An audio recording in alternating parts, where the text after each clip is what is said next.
E aí, pessoal, tudo bem com vocês?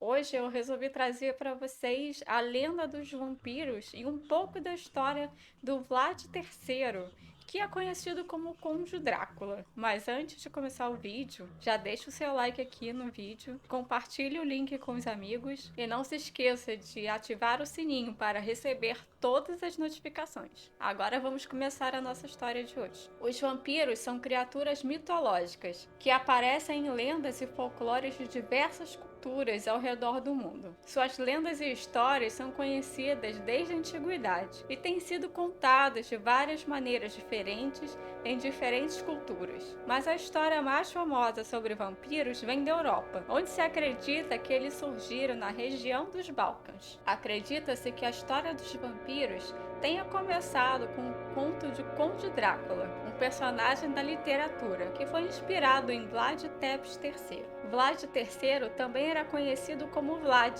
o Empalador, ou Vlad Drácula. Ele foi um príncipe da Valáquia, uma região da Romênia, que viveu no século XV. Ele é conhecido principalmente por suas táticas brutais de punição e seu papel como inspiração para o personagem do Conde Drácula. Vlad III nasceu em 1431 em Sighisoara, na Transilvânia. Ele era filho de Vlad II, também conhecido como Vlad Dracul, que recebeu o título de Príncipe da Valáquia em 1436. A palavra Dracul significa dragão em romeno e foi adotada por Vlad II como um símbolo de sua associação com a Ordem do Dragão, uma ordem militar fundada em 1408 pelo rei Sigismundo da Hungria. Vlad III tornou-se príncipe da Valáquia em 1448, mas foi deposto no ano seguinte. Ele recuperou o trono em 1456 e governou a região até 1462, quando foi deposto novamente. Durante seu reinado, Vlad III tornou-se conhecido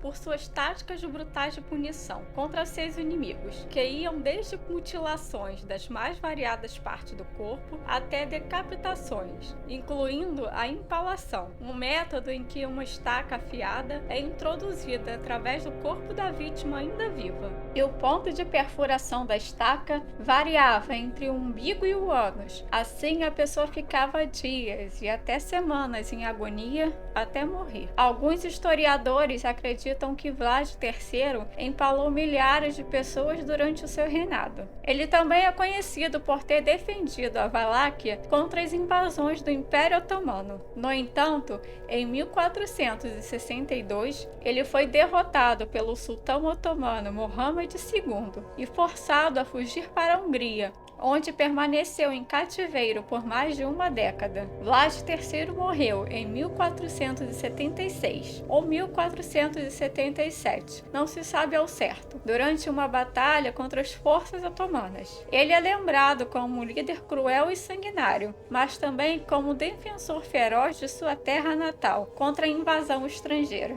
Sua história inspirou muitas lendas e histórias de terror até hoje.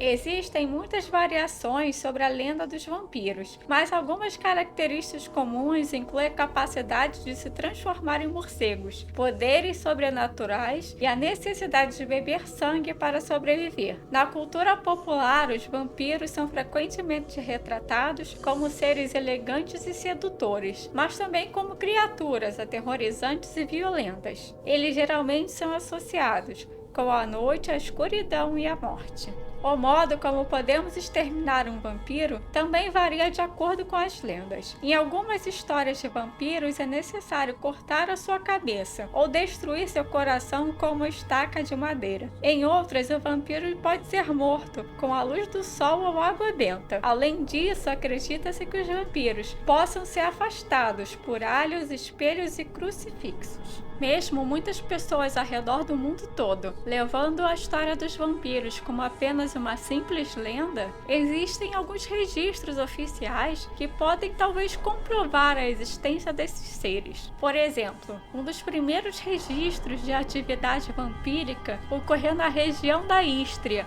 na atual Croácia, em 1672. Os registros locais referem ao vampiro Guerre Grando, que habitava nessa região. Guerre, que fora camponês, morreu em 1656, mas os aldeões locais afirmavam que retornara dos mortos e começara a beber o sangue das pessoas e a assediar a sua viúva. O chefe da aldeia ordenou que uma estaca fosse enterrada no seu coração, mas quando este método não se revelou suficiente para matá-lo, usaram a decapitação com melhores resultados. Outros 2 casos famosos de vampirismo têm oficialmente registrados. Envolveram os corpos de Pedro Plogojovic e Arnaldo Paoli, na Sérvia. Plogojovic era tido como tendo morrido aos 62 anos, mas alegadamente voltou depois dos mortos para pedir comida ao seu filho. Quando o filho recusou, foi encontrado morto no dia seguinte. Plogojovic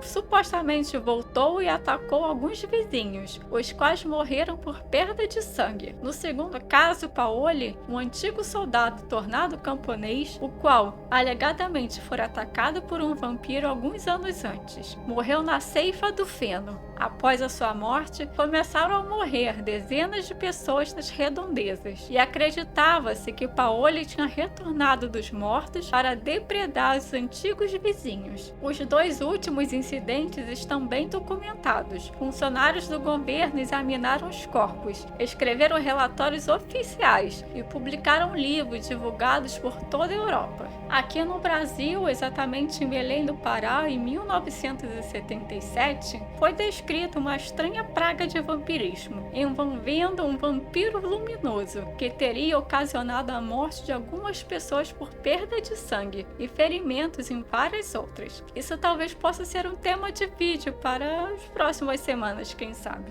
A lenda dos vampiros foi perpetuada por escritores famosos, como Bram Stoker, que escreveu o romance Drácula em 1897, que se tornou um dos livros mais populares do século XIX e ajudou a popularizar a imagem moderna de hoje do vampiro. Sendo uma verdade ou apenas uma ficção, a lenda dos vampiros ainda fascina e assusta muitas pessoas ao redor do mundo. E se você acredita na existência de vampiros, essa é uma história que nunca deixará de ser contada. Bom, pessoal, esse foi o vídeo dessa semana sobre a lenda dos vampiros e um pouco da história do Vlad Tepes, que inspirou tanto esse personagem Drácula. Eu espero que vocês tenham gostado e aprendido um pouco mais sobre essa história fascinante. Deixe nos comentários se você já conhecia essa lenda e se tem alguma outra história de vampiro para compartilhar aqui comigo, hein? Eu vou ler e responder todos os comentários. Esse foi o nosso vídeo dessa semana. Obrigada quem ficou comigo até o final. Um grande abraço e até semana que vem.